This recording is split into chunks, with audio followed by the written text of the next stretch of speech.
अस्सलाम वालेकुम dear student.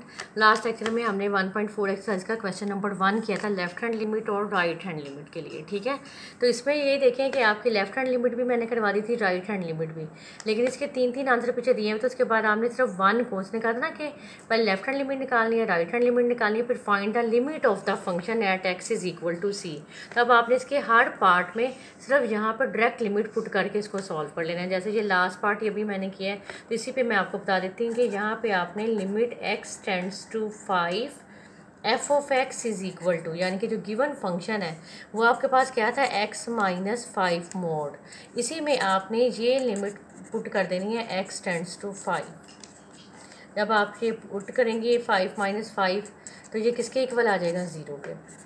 हर part में अब आपने लास्ट में, ये लास्ट पार्ट का मैंने कर दिया, जो पहले 2 पार्ट है उसमें भी आपने डायरेक्ट लिमिट -3 यानी कि यहाँ पुट कर देनी है, तो वो भी 0 आ जाएगी।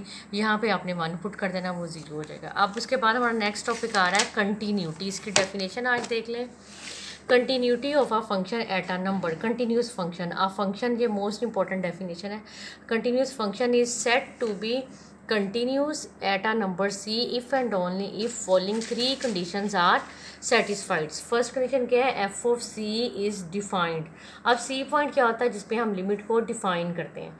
आपका फंक्शन तो गिवन होता है हमेशा f of x, लेकिन जो लिमिट दी होती है, पॉइंट दिया था, उसको हम कहते हैं c।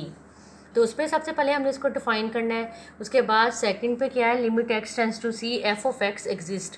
इसका लिमिट कब एग्जिस्ट करती है, अभी हमने लास्ट क्वेश्चन में जब किया था कि लेफ्ट हैंड लिमिट अगर राइट हैंड लिमिट के इक्वल आ जाए तो इसका मतलब है लिमिट एग्जिस्ट करती है। ठीक है, तो इस सेकंड पार्ट में हमने पहले लेफ्ट हैंड लिमिट निकालनी है, फिर राइट हैंड लिमिट। अगर लेफ्ट हैंड लिमिट इक्वल आ जाती है राइट हैंड लिमिट के, तो देन फंक्शन इज कंटिन्यूस। अगर left hand limit is not equal to right hand limit, then function is discontinuous. और थर्ड आपका है limit x tends to c f of x equal है f of c के। Limit of the function equal होना चाहिए value of the function के। ये आपने इसकी डेफिनेशन अच्छी तरह याद कर लेनी है। इसके 3 पॉइंट सेटिस्फाई होंगे तो फंक्शन कंटिन्यूस होगा।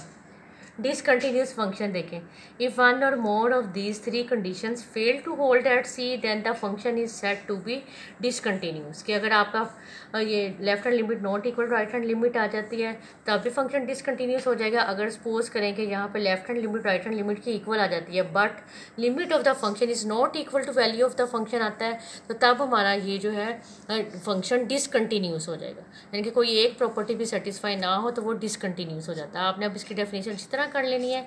नेक्स्ट लेक्चर में हम इसके क्वेश्चन सॉल्व